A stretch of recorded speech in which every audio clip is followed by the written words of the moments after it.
कहानी की शुरुआत में हम हेनरी पापिलोन नाम के एक आदमी को देखते हैं जिसे फ्रांस का हर एक शहरी जानता है और लोगों की नजरों में वो एक सीधा सादा शरीफ इंसान समझा जाता है। लेकिन पापिलोन कोई आम इंसान नहीं बल्कि वो एक बहुत ही शातिर चोर है जो आज भी वो एक बहुत ही अमीर आदमी के घर में घुसकर उसके तिजोरी से करोड़ों के हीरे चुरा लेता है। हीरे चुराने के बाद वो जल्दी से खिड़की से नीचे आता है और सीधा एक क्लब में पहुंचता है जहां पापिलोन का बॉस उसका इंतजार कर रहा था। दरअसल पापिलोन चोरी अकेले नहीं करता था बल्कि इस चोरी के काम में उसका बॉस इसकी मदद किया करता था, क्योंकि पापिलोन चोरी करते हुए जब पकड़ा जाता तब उसका बॉस इसे पुलिस से छुड़ा लेता। इसीलिए पापिलोन चुराए गए हीरो में से आधा हिस्सा अपने बॉस को देने जाता है। लेकिन पापिलोन जब वहां पहुंचता है तो वो देखता है कि उसका बॉस एक आदमी की बुरी तरह से पिटाई कर रहा है। इसके बाद बॉस पापिलोन के पास आता है और वो उस आदमी की तरफ इशारा करते हुए पापिलोन से कहता है कि जो भी मुझे धोखा देगा उसका यही हाल होगा। दरअसल जिस आदमी की पिटाई हो रही थी उसने चुराए गए पैसों में से कुछ पैसे अपने पास रख दिए थे, इसीलिए उसकी पिटाई हो रही थी। इसके बाद बॉस पापिलोन से कहता है कि तुम मेरे लिए क्या लाए हो। तब पापिलोन चुराए गए हीरे उसके सामने रख देता है। चमचमाते हीरे देखकर बॉस पापिलोन से काफी खुश होता है और मजाक में बॉस पापिलोन से कहता है कि क्या तुमने भी उस आदमी की तरह अपने पास कोई हीरा तो छुपा कर नहीं रखा। जिस पर पापिलोन मुस्कुराते हुए जवाब देता है कि मैंने अपने लिए बड़े वाले हीरे अपने पास रख लिए हैं। ये सुनकर उसका बॉस भी हंसने लगता है और पापिलोन से कहता है कि मुझे तुम पर पूरा यकीन है कि मुझे तुम धोखा नहीं दे सकते। इसके बाद पापिलोन क्लब से निकलकर सीधा अपनी गर्लफ्रेंड के पास जाता है जिसका नाम नेनेट है। ये दोनों एक दूसरे से बहुत प्यार करते हैं और यहाँ पापिलोन चुराया गया एक हीरे का नेकलेस नेनेट को देता है। साथ ही वो कुछ हीरे भी नेनेट के हाथ में थमा देता है, जिससे हमें पता चलता है कि पापिलोन ने चुराए गए हीरों में से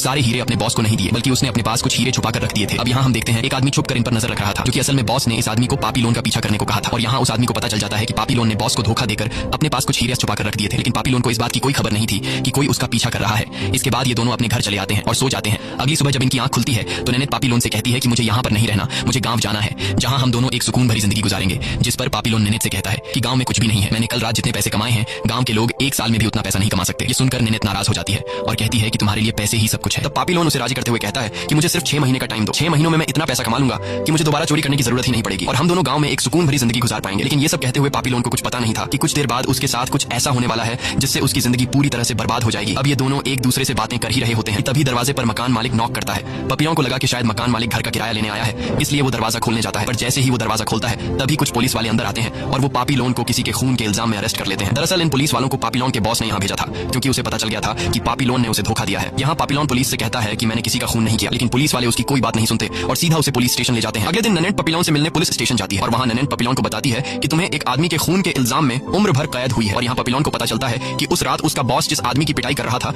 उसे उन लोगों ने पीट पीट कर मार डाला और उसका इल्जाम पापिलोन पर लगा दिया। ननेट उससे कहती है कि परेशान मत हो, मैं कोर्ट में अपील करूंगी और तुम्हें जल्द ही छुड़ा लूंगी। लेकिन पापिलोन कहता है इसका कोई फायदा नहीं, क्योंकि मुझे फंसाया गया है। तुम चाहे जितनी बार भी मेरे लिए कोर्ट में केस लड़ो पुलिस मुझे नहीं छोड़ेगी, क्योंकि मुझे जेल में रखने के लिए मेरे बॉस ने पुलिस को पैसे दे दिए हैं, इसलिए मुझे यहाँ से कोई भी कानून छुड़वा नहीं सकता और अब मुझे खुद ही जेल से भागना पड़ेगा। वो ननेट से कहता है कि जेल से भागने के बाद मैं सबसे पहले उस आदमी को मारूंगा जिसने यहाँ मुझे फंसाया है। उसके बगल में ही जूलियट नाम का एक दूसरा कैदी उसे कहता है कि अगर तुम्हें यहाँ से भागना है तो तुम भाग सकते हो, लेकिन यहाँ से भागने के लिए तुम्हें बहुत सारे पैसों की जरूरत होगी। इसके बाद उन सभी कैदियों को मेडिकल के लिए ले जाया जाता है और उन्हें जेल की यूनिफॉर्म पहनाकर एक साथ लाइन में खड़ा किया जाता है। वहाँ पर बहुत सारे कैदी थे, लेकिन जूलियट पापिलोन को एक खास आदमी की तरफ इशारा करते हुए कहता है कि इस आदमी का नाम लुइस है और वो एक करोड़पति है, क्योंकि वह यहाँ आने से पहले करोड़ों रुपए के जाली कागजात बनाया करता था और अब भी उसने अपने पास ढेर सारे पैसे छुपा कर रखे हैं। जूलियट पापिलोन से कहता है लेकिन वह यहाँ ज्यादा दिन जिंदा नहीं रह पाएगा, क्योंकि उससे पैसे छीनने के लिए यहाँ के कैदी उसे मार डालेंगे। मेडिकल होने के बाद सभी कैदियों को जेल के कपड़े पहनाकर शहर के रास्ते से जेल ले जाया जाता है। अब यहाँ रास्ते में लुइस की बीवी एक वकील के साथ लुइस से मिलने आती है, जो लुइस से कहती है कि तुम परेशान मत हो और वह लुइस से वादा करती है कि वकील की मदद से मैं तुम्हें कुछ ही हफ्तों में जेल से छुड़वा लूंगी। अब यहाँ सभी कैदियों को समुद्र में बनी जेल में ले जाने के लिए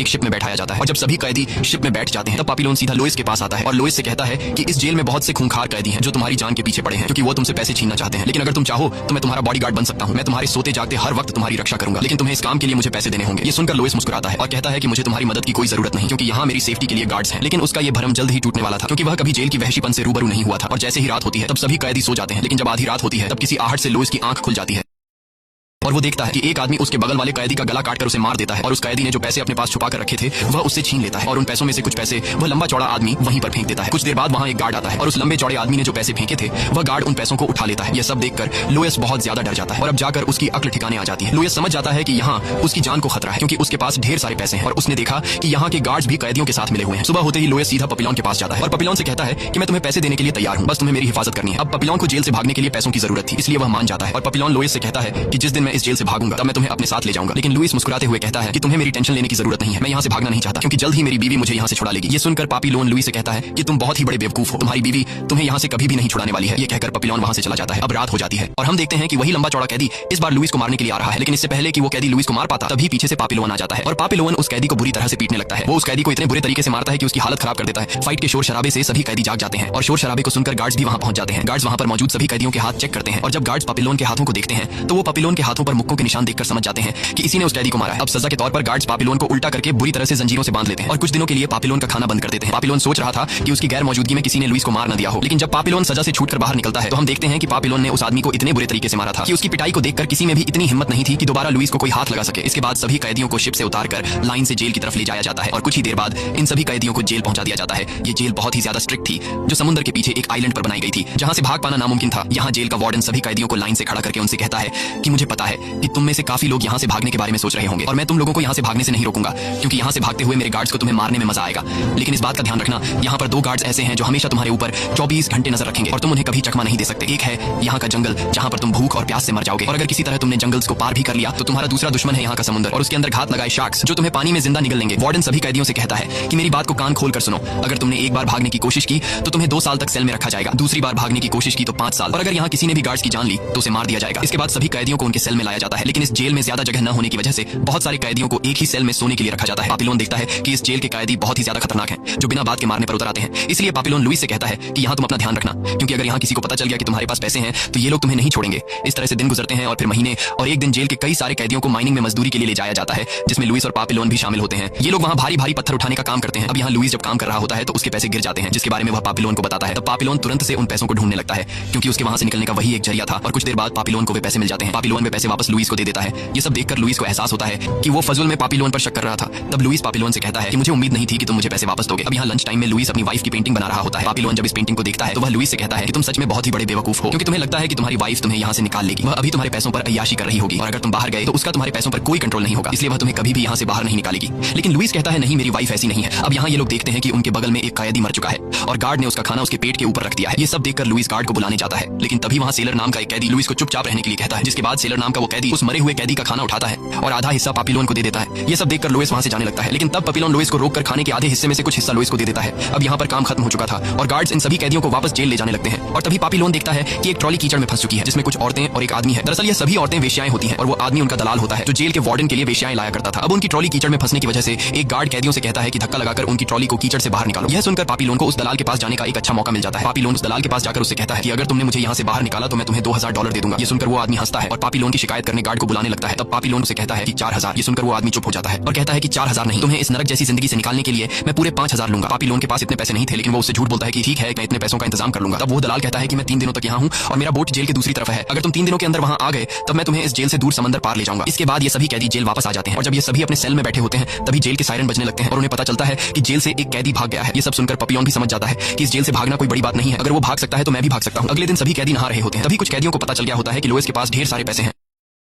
इसलिए वो कैदी लुइस को मारने के लिए आगे बढ़ते हैं। लेकिन तभी पापिलोन उन्हें देख लेता है और लुइस पर हमला करने से पहले पापिलोन उनसे लड़ पड़ता है और काफी देर तक उनके बीच फाइट होती है। फाइट के दौरान लुइस एक टैंक के पीछे जाकर छुप जाता है। कुछ देर बाद पापिलोन इन सभी को हरा देता है, लेकिन फाइट के दौरान पापिलोन को भी चोट आई थी। अगली सुबह वार्डन सभी कैदियों को लाइन से जमीन पर बिठा देता है और कहता है कि मैंने तुम सभी को कुछ रूल्स बताए थे, लेकिन तुम में से एक कैदी ने रूल तोड़ा है। दरअसल एक दिन पहले जब पूरे जेल में किसी कैदी के भागने की खबर फैल गई थी, उस कैदी को गार्ड्स ने पकड़ लिया, लेकिन भागने से पहले उसने एक गार्ड को मार दिया था। उस कैदी को जब सबके सामने लाया जाता है तो पापिलोन देखता है कि जिस आदमी की वो बात कर रहे थे वो कोई और नहीं बल्कि जूलियट था। अब रूल्स के मुताबिक वार्डन सभी के सामने जूलियट का सिर उसके शरीर से अलग कर देता है। ये सब देखकर सभी कैदी बहुत ज्यादा डर जाते हैं। अब यहाँ वार्डन पापिलोन को जूलियट की बॉडी जंगल में फेंकने के लिए कहता है और जूलियट की बॉडी को पकड़ने के लिए अपने साथ एक साथी चुनने को कहता है। पापिलोन लोइस को चुनता है। इसके बाद पापिलोन और लोइस बॉडी को पकड़कर गार्ड के साथ जंगल में आते हैं। काफी देर तक जूलियट की बॉडी उठाने की वजह से लोइस थक चुका था, इसलिए लोइस नीचे बैठ जाता है। तब गार्ड लोइस को कोड़े मारकर बॉडी उठाने को कहता है, लेकिन लोइस गार्ड की बात नहीं मानता। तब वो गार्ड लोइस पर कोड़े बरसाना शुरू कर देता है, जिसे देखकर पापिलोन को गुस्सा आ जाता है और वो एक पत्थर उठाकर उस गार्ड के सर पर दे मारता है, जिसके बाद वो यहाँ से भागने लगता है। तब गार्ड्स भी उसका पीछा करते हैं और उस पर गोलियां चलाने लगते हैं, लेकिन पापिलोन जल्द ही पास की नदी में कूदकर उनसे दूर चला जाता है और नदी से तैरते हुए सीधे उस दलाल के पास जाता है जो उसके किनारे पर बोट लेकर इंतजार कर रहा था।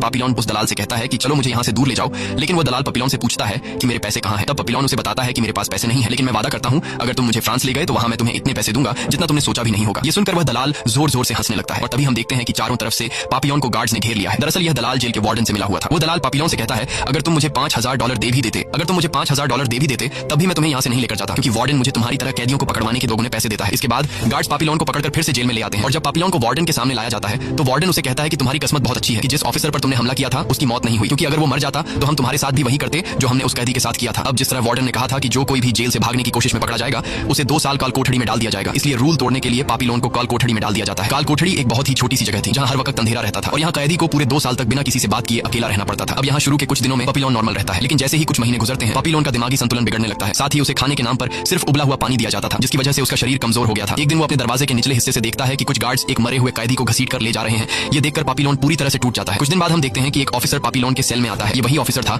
जिसे पत्थर से सिर पर मारकर पापीलोन ने भागने की कोशिश की थी। वो ऑफिसर पापीलोन पर काफी गुस्सा था और वो ऑफिसर पापीलोन को बुरी तरह से मारकर चला जाता है। पापीलोन की हालत अब काफी खराब हो चुकी थी। काफी लंबे टाइम से अकेले सेल में रहने की वजह से वह अपनी आवाज तक भूल चुका था। एक दिन पापीलोन जब सो रहा था तब एक गार्ड उसके सेल में एक बाल्टी अंदर की तरफ धकेलता है। पापीलोन जब उस बाल्टी को देखता है तो उसमें एक नारियल रखा हुआ था, साथ ही एक लेटर भी था जिसे पढ़कर पापीलोन समझ जाता है कि यह नारियल लोएस ने भेजा है। बहुत दिनों बाद अच्छा खाना खाकर पापीलोन काफी खुश होता है। यहाँ हम देखते हैं कि अगले कुछ महीनों में पापीलोन के शरीर में फिर से जान आ गई थी, क्योंकि अब हर रोज उसे एक नारियल लोएस भेजा करता था और पापीलोन खुद को फिट रखने के लिए हर रोज एक्सरसाइज भी करता था। लेकिन उसके ये अच्छे दिन बहुत जल्दी खत्म होने वाले थे, क्योंकि वार्डन को शक हो गया था कि इतनी भयानक जगह में रहने के बावजूद पापीलोन दिन पर दिन स्ट्रांग होता जा रहा है। और एक दिन हर रोज की तरह पापीलोन जब बाल्टी से नारियल निकालने जाता है तब एक दूसरा गार्ड आकर उस बाल्टी को दरवाजे से वापस बाहर निकालकर चेक करता है और उस गार्ड को अंदर वह नारियल मिल जाता है। ये सब देखकर वो गार्ड उस दूसरे गार्ड को मार डालता है जो पापीलोन के लिए बकेट में नारियल लाया करता था। जिसके बाद वह गार्ड सीधे जाकर वार्डन को बुलाता है। वार्डन पापीलोन के पास आकर उससे पूछता है कि तुम तक ये नारियल हर रोज कौन पहुंचाता था। पापीलोन अपने दोस्त लोएस को बचाने के लिए कुछ भी नहीं बोलता। वार्डन पापीलोन से कहता है कि अगर तुमने उस आदमी का नाम नहीं बताया तो मैं तुम्हारा यहाँ जीना और भी मुश्किल कर दूंगा। लेकिन पापीलोन कुछ भी बताने को तैयार नहीं था। जिसके बाद सजा के तौर पर वार्डन उसका राशन आधा कर देता है। कुछ महीनों बाद वह जेलर फिर से पापीलोन से मिलने आता है। इस बार वार्डन पापीलोन के लिए सूप लाया था। बदले में वार्डन बस उसे नारियल भेजने वाले का नाम पूछता है। वार्डन को लगा कि वो कई दिनों से कुछ न खाने पर सूप को देखकर वो सब कुछ बता देगा, लेकिन पापीलोन खुद सूप पीने के बजाय उल्टा चम्मच से वार्डन को पिलाने लगता है। अब यह देखकर वार्डन बहुत ज्यादा गुस्सा हो जाता है और वार्डन गार्ड से कहता है कि इसके सेल की लाइट हमेशा के लिए बंद कर दो। अब पापीलोन के लिए यहाँ रहना काफी मुश्किल हो गया था। एक तो अकेलापन और ऊपर से काले अंधेरे में टाइम का भी पता न चलना कि दिन है या रात। अब दिन पर दिन पापीलोन की दिमागी हालत खराब होने लगती है और वह खुद से बातें करने लगता है। साथ ही उसे अजीब तरह के डरावने विजन्स आने लगते हैं। पापीलोन इस नर्क जैसी जिंदगी से तंग आकर खुद को मारने की भी ट्राई करता है, लेकिन फिर वह ऐसा करने से रुक जाता है। इस तरह से काल कोठड़ी में रहते हुए पापीलोन के 2 साल पूरे हो जाते हैं और इन 2 सालों में पापीलोन की दिमागी हालत अब पूरी तरह से खराब हो चुकी थी। और जब गार्ड्स उसे बाहर निकालते हैं तो हम देखते हैं कि पापीलोन की बॉडी ने काम करना बंद कर दिया है। जिसके बाद गार्ड्स पापीलोन को हॉस्पिटल ले जाते हैं जहां उसे लोएस मिलने आता है। लोएस एक ग्रेजुएटेड इंसान होने की वजह से अब वो वार्डन के लिए जेल में कुछ जरूरी डॉक्यूमेंट्स बनाने का काम करता है और वार्डन अब लुइस से काफी खुश रहने लगा था। लुइस जब पापीलोन को देखता है तो उसे अपना दोस्त एक स्ट्रेचर पर बेजान पड़ा हुआ दिखता है। लुइस अपने दोस्त को इस हालात में देखकर बहुत ज्यादा दुखी होता है और वो पापीलोन से माफी मांगता है, क्योंकि उसे लगता था कि यह सब उसकी वजह से हुआ है। वो पापीलोन से कहता है कि तुमने बिल्कुल सही कहा था, मैं यहाँ से कभी नहीं निकल पाऊंगा। मेरी वाइफ ने मुझे धोखा देकर उस वकील से शादी कर ली है और अब वह उसके साथ खुश है। ये सब सुनकर पापीलोन हंसने लगता है और यहाँ हमें पता चलता है कि पापीलोन पागल होने का नाटक कर रहा था। असल में उसकी दिमागी हालत बिल्कुल ठीक थी। लुइस उसे कहता है कि अगर मैं तुम्हारी जगह होता तो शायद इतना सख्ती कभी नहीं सह पाता और वार्डन को सब कुछ उगल देता। तब पापीलोन लुइस से कहता है कि ऐसा नहीं कि मैंने इसके बारे में सोचा नहीं, लेकिन जब मैं सच बताने के बारे में सोचता था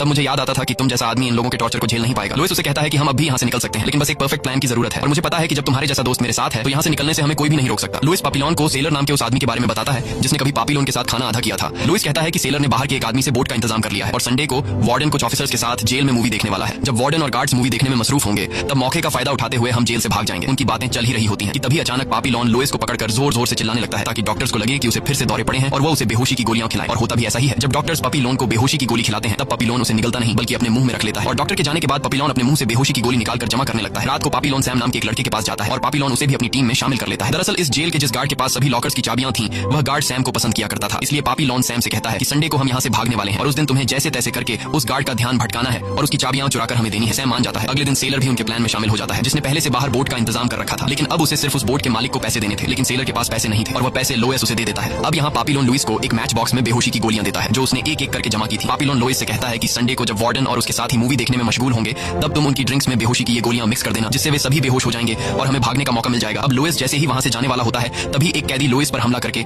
लुइस से वे बेहोशी की गोलियां छीन लेता है। ये सब पास खड़ा पापीलोन भी देख रहा था, लेकिन इस बार पापीलोन लुइस की मदद नहीं करता। वह देखना चाहता था कि बिना मेरी प्रोटेक्शन के वह इतने सालों से जिंदा कैसे है। अब यहाँ हम देखते हैं कि लुइस बड़ी आसानी से उस कैदी से गोलियां वापस छीन लेता है। यह सब देखकर पापीलोन काफी खुश होता है। अब लुइस पहले जैसा नहीं रहा। यहाँ के माहौल ने उसके डर को खत्म कर दिया था। अब वह रात आ जाती है जिस रात ये लोग यहाँ से भागने वाले थे, जिसके बाद ये चारों अपने प्लान को अंजाम देने के काम पर लग जाते हैं। अब जब सभी कैदी और वार्डन मूवी देखने में बिजी होते हैं तब लुइस जल्दी से उनकी ड्रिंक्स में वे बेहोशी की गोलियां मिक्स कर देता है। दूसरी तरफ सैम उस गार्ड का ध्यान भटकाने के लिए उसे अपने साथ वॉशरूम की तरफ ले जाता है। दूसरी तरफ लुइस वार्डन और वहां मौजूद ऑफिसर को ड्रिंक सर्व कर देता है जिसे पीने के बाद वो कुछ ही मिनटों में कभी भी बेहोश हो सकते थे। वही सैम जिस गार्ड को बाथरूम की तरफ लेकर गया था वहां अंदर पहले से पापीलोन मौजूद होता है। अब बाहर मूवी चलने के शोर का फायदा उठाते हुए पापीलोन पीछे से आकर इस गार्ड के सर पर लोहे से वार करके उसे बेहोश कर देता है। लेकिन कुछ गार्ड्स ऊपर से आने वाले शोर की आवाज सुन लेते हैं, जिसके बाद एक गार्ड ऊपर देखने के लिए आ ही रहा होता है कि तभी वो दवाई असर दिखा देती है और वो गार्ड्स और अंदर मूवी देखने वाले ऑफिसर सभी बेहोश हो जाते हैं। अब ये इनके लिए अच्छा मौका था यहाँ से भागने का। अब प्लान के मुताबिक ये चारों जैसे ही यहाँ से निकलने लगते हैं तभी अचानक बारिश शुरू हो जाती है और बारिश की वजह से बिजली भी चली जाती है। अब अंधेरे में ये चारों जैसे तैसे करके जेल की दीवार पर चढ़ जाते हैं, जहां हम देखते हैं कि वो सभी एक एक करके दीवार से नीचे कूद जाते हैं। लेकिन जब लुइस की कूदने की बारी आती है तभी लाइट दोबारा से आ जाती है। अब पकड़े जाने के डर से हड़बड़ाहट में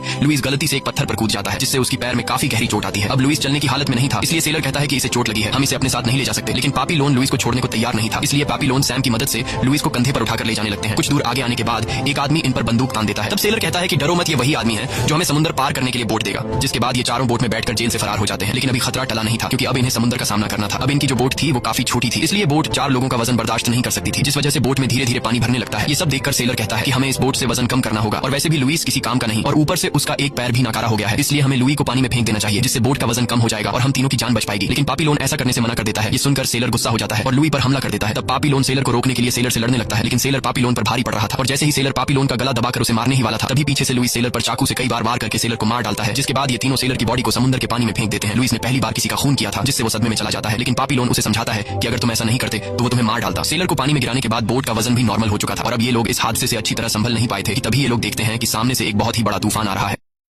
और अब इनको कुछ समझ नहीं आ रहा था कि तूफान से बचने के लिए क्या किया जाए, इसलिए ये लोग ऊपर वाले पर सब कुछ छोड़कर बोट से चिपक कर बैठ जाते हैं। कुछ देर बाद ये लोग तेज तूफान की चपेट में आ जाते हैं, जिसमें पापीलोन बेहोश हो जाता है, और पापीलोन को जब होश आता है तो वो खुद को एक आइलैंड पर पाता है। दरअसल तूफान से टकराने के बाद ये तीनों यहाँ के आदिवासी लोगों को बेहोशी की हालत में मिले थे, और उन्होंने इनकी ट्रीटमेंट की। पापीलोन जब बाहर आता है तो उसे वहाँ पर एक नन मिलती है। पापीलोन उस नन से अपने साथियों के बारे में पूछता है, जिस पर नन उसे बताती है कि वो सभी सुरक्षित हैं और उन्हें फिलहाल आराम की जरूरत है। नन जानती थी कि ये तीनों कहाँ से आए हैं, पर वो नन पापी से कहती है कि ऊपर वाला इन्हें माफ कर देगा। इसके बाद पापी समुद्र के पानी में नहाने जाता है। इतने सालों के बाद वो खुली हवा में सांस ले रहा था और यहाँ उसे काफी अच्छा लगता है। इसके बाद पापीलोन लुइस के पास जाता है और लुइस से कहता है कि हम यहाँ ज्यादा देर नहीं रुक सकते, हमें आगे बढ़ना होगा, क्योंकि यहाँ के आदिवासी लोगों को पता है कि हम जेल से भागे हुए कैदी हैं और हम यहाँ पकड़े जा सकते हैं। लेकिन लुइस और सैम यहाँ से जाने से इनकार कर देते हैं, जिसके बाद पापीलोन अकेला यहाँ से निकल पड़ता है। लेकिन वो जैसे ही थोड़ी दूर जाता है वो देखता है कि कुछ पुलिस वाले उन्हें ढूंढ रहे हैं। ये देखकर पापीलोन भागकर लुइस के पास आता है और उसे तुरंत यहाँ से भागने के लिए कहता है। लेकिन जब ये लोग यहाँ से भागने ही वाले होते हैं तभी पुलिस उन्हें घेर लेती है और उनके सामने सैम को गोली मार देते हैं। यहाँ लुई पापीलोन से कहता है कि जब तुमने पुलिस को देखा तो तुम्हें मुझे बचाने के बजाय भाग जाना चाहिए था। इसके बाद पुलिस इन दोनों को पकड़ लेती है। यहाँ इन्हें पता चलता है कि पुलिस को इनकी खबर उस नन ने दी थी, जिसके बाद पापीलोन को पकड़कर फिर से जेल में लाया जाता है और रूल्स के मुताबिक दूसरी बार भागने के लिए उसे 5 साल के लिए काल कोठरी में डाल दिया जाता है। अब यहाँ हमें सीधा 5 साल बाद का सीन दिखाया जाता है, जहाँ हम देखते हैं कि पापीलोन वो पहले वाला पापीलोन नहीं रहा, बल्कि अब वो एक जिंदा ढांचा बन गया है और पापीलोन अब बूढ़ा हो चुका है। जिस दिन उसे पकड़ा गया था उस दिन के बाद से उसे हमेशा काल कोठरी में ही रखा गया ताकि ये दोबारा कभी भागने की कोशिश न करे। और आज पापीलोन के काल कोठरी में 5 साल पूरे हो गए थे, इसलिए जेल का वार्डन उसे खुद देखने आता है। वार्डन देखता है कि पापीलोन अभी तक जिंदा है और उसे कहता है कि बहुत कम लोग होते हैं जिनके अंदर तुम्हारे जितनी बर्दाश्त होती है। वार्डन उससे पूछता है कि तुम आखिर किसकी तलाश कर रहे हो कि जिसकी वजह से तुम्हारे अंदर उम्मीद अभी भी बची हुई है, क्या तुम्हें अभी भी लगता है कि तुम यहाँ से भाग सकते हो? लेकिन पापीलोन वार्डन को कोई जवाब नहीं देता, जिसके बाद गार्ड्स उसे ले जाने लगते हैं और पापीलोन को ले जाते वक्त वार्डन उसे देख रहा होता है। इसके बाद गार्ड्स पापीलोन को एक बोट में बिठाकर दूसरे जेल में शिफ्ट करने ले जाते हैं, जिसका नाम डेविल्स आइलैंड है। ये एक ऐसी जेल थी जो समुद्र के बीचों बीच एक ऊंची चट्टान पर बनाई गई थी, जहाँ से आज तक कोई भी कैदी भाग न सका, क्योंकि इस टापू के चारों ओर सिर्फ पानी ही पानी है। यहाँ इस जेल में कैदियों पर नजर रखने के लिए कोई गार्ड भी नहीं था, वो बस उन्हें हर हफ्ते थोड़ा सा राशन देने आते थे। पापीलोन जब वहाँ पर पहुंचता है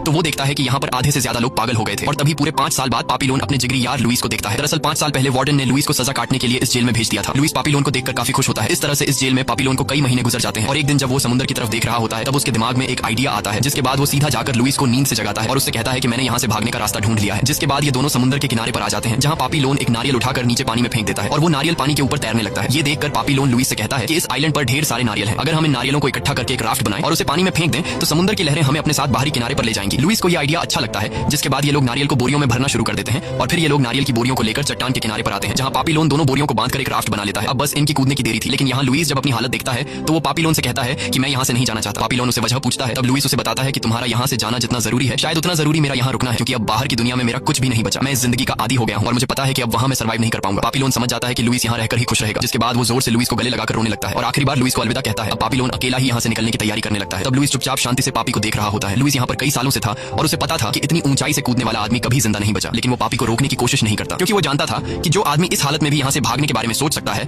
उसके लिए उसकी आजादी की कीमत उसकी जान से ज्यादा है। लुइस को ये बात 100% कंफर्म थी कि यहाँ से कूदने के बाद पापीलोन मारा जाएगा। अब यहाँ पापी पहले राफ्ट नीचे फेंकता है, जिसके बाद वो खुद पानी में छलांग लगा देता है। पापी के पानी में जाने के बाद लुइस उसे देखने की कोशिश करता है, लेकिन उसे पापी दिखाई नहीं देता, जिससे लुइस समझ जाता है कि पापी मर गया है। लेकिन तभी लुइस को पापीलोन की आवाज सुनाई देने लगती है। लुइस देखता है कि पापीलोन जिंदा है। ये देखकर लुइस खुशी के मारे जोर जोर से चिल्लाने लगता है और वह उसे आखिरी बार अलविदा कहता है, जिसके बाद पापीलोन खुद को समुद्र के हवाले छोड़ देता है और समुद्र की लहरें उसे धीरे धीरे बाहरी दुनिया की तरफ ले जाने लगती हैं। मूवी के एंड में हम पापीलोन को एक जहाज में देखते हैं। अब पापीलोन काफी बूढ़ा हो चुका था और पापी अभी भी एक जेल से भागा हुआ कैदी था, जिसकी तलाश में अभी भी पुलिस घूम रही थी। पापीलोन सीधा फ्रांस के एक पब्लिशर के पास जाता है और उसे अपनी पूरी स्टोरी बता देता है। पब्लिशर पापी की पूरी स्टोरी सुनकर काफी इमोशनल हो जाता है और पब्लिशर एक बुक में पापीलोन की पूरी स्टोरी छपवा देता है। इसके बाद हमें असली पापीलोन की तस्वीर दिखाई जाती है। पापीलोन की इस किताब के छपने के बाद पूरी दुनिया पापीलोन की स्टोरी जान चुकी थी और फिर 1970 में फ्रांस की गवर्नमेंट ने पापीलोन को बेगुनाह करार दे दिया और उसे वापस अपने मुल्क फ्रांस में आने की परमिशन दे दी। इसी के साथ ये कहानी खत्म हो जाती है। अगर आपको ये वीडियो अच्छी लगी हो तो हमारे चैनल को सब्सक्राइब और वीडियो को लाइक जरूर कीजिए।